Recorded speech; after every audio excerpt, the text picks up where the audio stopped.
Bismillahirrahmanirrahim. Assalamualaikum warahmatullahi wabarakatuh. Terima kasih atas waktunya rekan-rekan semua, dari rekan-rekan wartawan semuanya, bahwa 1 tahun menjelang hari pemungutan suara, itu tanggal 14 Februari 2024,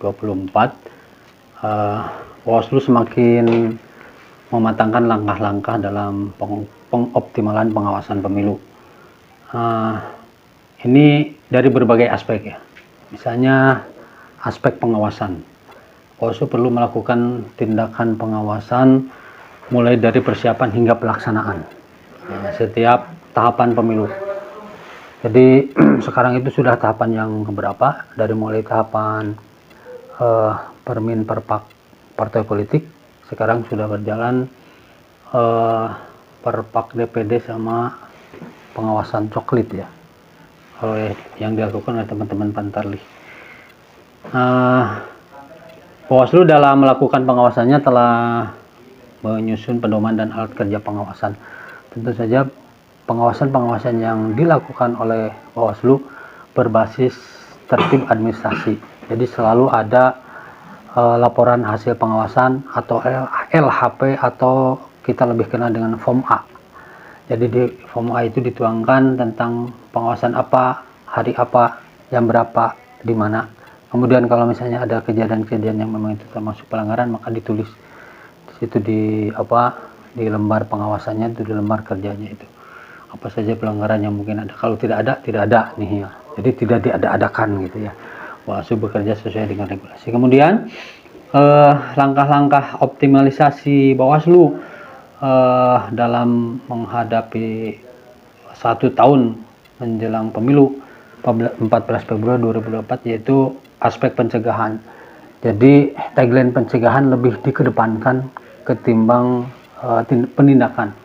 Jadi pencegahan, pengawasan terakhir, kalau memang misalnya tidak bisa dikompromikan, maka kita tindak semua pelanggaran pemilu berikut semua tahapan. Jadi berpikir tentang pengawasan yang dilakukan dan pencegahan yang dilakukan oleh Bawaslu tidak hanya di wilayah-wilayah tahapan kampanye saja. Jadi semua tahapan itu dalam pengawasan dan proses pencegahan yang dilakukan oleh Bawaslu. Misal kemarin sesama penyelenggara melakukan rekrutmen, maka kita melakukan pengawasan pencegahan kalau misalnya ada hal-hal yang tidak sesuai dengan regulasi. Jadi semua tahapan itu diawasi, dilakukan pencegahan, dan bila mana perlu dilakukan tindakan oleh Bawaslu, sampai kemudian nanti akhir pungut hitung, itu semua diawasi oleh Bawaslu. Kemudian aspek yang lain yang dioptimalkan adalah aspek hubungan antar lembaga. Jadi Bawaslu perlu menjalin kerjasama dengan berbagai lembaga berhubungan langsung maupun tidak langsung dalam penyelenggaraan pemilu. Jelas, karena Bawaslu tidak bisa berdiri sendiri, Bawaslu memerlukan pihak-pihak dan lembaga lain dalam rangka penegakan keadilan pemilu ini. Kalau hanya dilakukan oleh Bawaslu, saya kira sangat kurang rasional. Di Kabupaten Ciamis hanya mempunyai 5 komisioner. Di kecamatan, tiap kecamatan hanya mempunyai 3. Di tiap desa yang ribuan daftar pemilih, atau kemudian yang ada beberapa orang yang termasuk bagian dari peserta pemilu, hanya diawasi oleh 1 orang, 1 desa. Jadi perlu adanya sinergi antara lembaga Bawaslu Kabupaten Ciamis dengan lembaga-lembaga yang lain. Nah, ini barangkali lebih ke pengawas partisipatif.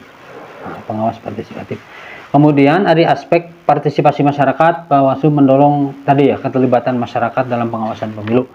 Dan yang selanjutnya dari aspek hubungan masyarakat. Nah, Bawaslu perlu menyebarluaskan agenda-agenda apa saja yang dilakukan oleh Bawaslu. Bawaslu mempunyai medsos. Jadi ada Facebook Bawaslu, ada IG Bawaslu, ada Twitter Bawaslu, TikTok on proses kayaknya gitu. Karena saya kira hampir semua yang memang positif untuk menyebarluaskan informasi-informasi tentang kerja-kerja dan kinerja Bawaslu, saya kira diadopsi ya, tidak terkecuali TikTok. Kalau TikTok misalnya dirasa oke untuk menyebarkan informasi tentang kepengawasan, pencegahan, terutama ke Bawaslu Kabupaten Ciamis, kita juga adopsi, kita juga akomodir. Kemudian yang terakhir, bahwa berbagai aspek kesiapan Bawaslu sebagaimana telah diuraikan tadi dari beberapa aspek, merupakan hal yang perlu mendapatkan dukungan dari semua elemen masyarakat, baik itu dari pemerintah, DPR, penyelenggara, sesama penyelenggara, KPU-nya, DKPP-nya.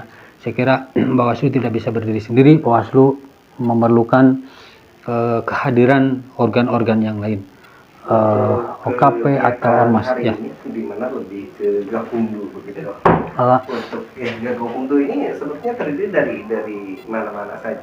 Bawaslunya. Oke.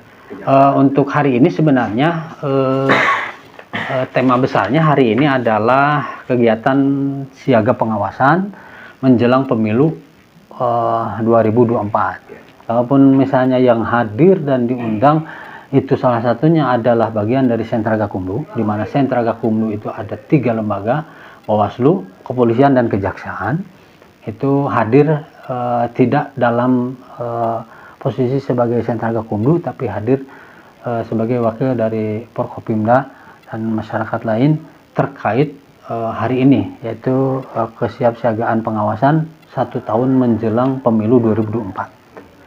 Jadi tidak secara spesifik terkait Sentra Gakumdu, karena Sentra Gakumdu sebenarnya ada hadir ketika ada tindak pidana, akan tetapi rakor-rakor dalam rangka kondusivitas, kemudian dalam rangka menjalin kebersamaan antara lembaga yang ada di Sentra Gakumdu jauh-jauh hari sudah dilakukan melalui rakor, melalui pembinaan Sentra Gakumdu. Itu sudah kita lakukan. Jadi terkait hari ini tidak ansih, tidak terkait Sentra Gakumdu. Ya, tapi ada feedback dari kegiatan ini yang diharapkan apa? Pertama, bahwa partisipasi masyarakat lebih meningkat. Sebab kita punya teman yang yaitu pengawasan partisipatif. Semua elemen diharapkan semua elemen diharapkan tahu tentang tahapan-tahapan yang sedang berjalan. Maka Bawaslu menghadirkan banyak elemen, walaupun sebenarnya tidak semua elemen terakomodir. Saya kira karena keterbatasan tempat juga, saya kira tahu semua lah, masih sangat terbatas.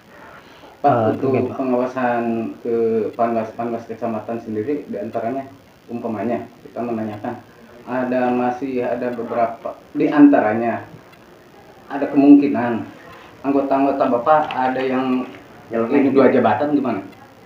Kalau itu memang kita sudah membuat fakta integritas, kesepakatan, kesepahaman. Kalau memang misalnya tidak bisa bekerja penuh waktu, maka dari divisi SDM, saya sendiri sebagai divisi itu SDM harus berhenti salah satu atau tidak mesti seperti itu, terkecuali orang-orang tertentu yang bunyi di undang-undang, misal PNS atau ASN atau P3K, mereka harus memilih.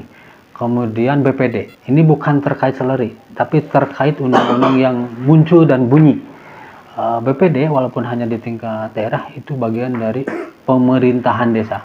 Itu sesuai dengan Undang-Undang 6 2014 di Undang-Undang Desa itu disampaikan. Jadi kita juga tidak berdiri sendiri secara regulatif, tapi berkaitan dengan regulasi-regulasi di luar Bawaslu gitu ya, kemudian undang-undang kepemiluan.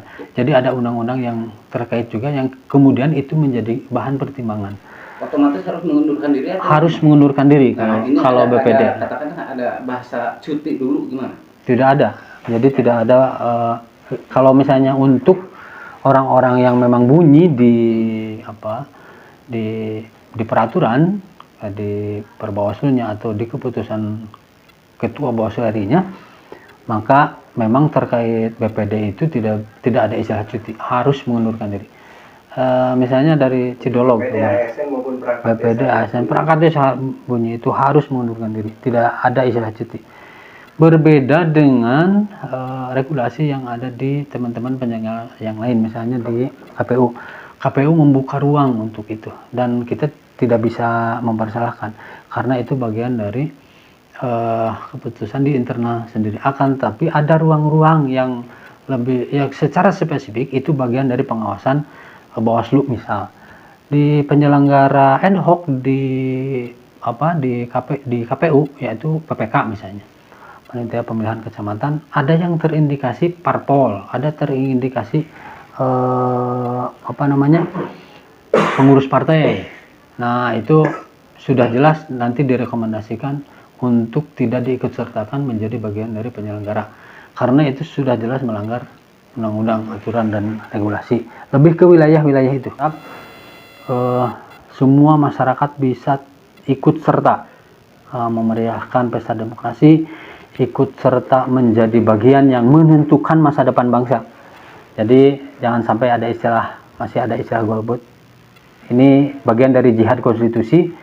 Masyarakat semua harus ikut mensukseskan. Pilih wakil rakyat yang terpercaya, pilih mereka-mereka yang bisa membawa arah bangsa ke depan lebih baik dan lebih maju. Dan yang paling penting juga adalah Bawaslu berharap kepada seluruh stakeholder, seluruh masyarakat untuk ikut sama-sama mengawasi jalannya pelaksanaan pemilu tahun 2024.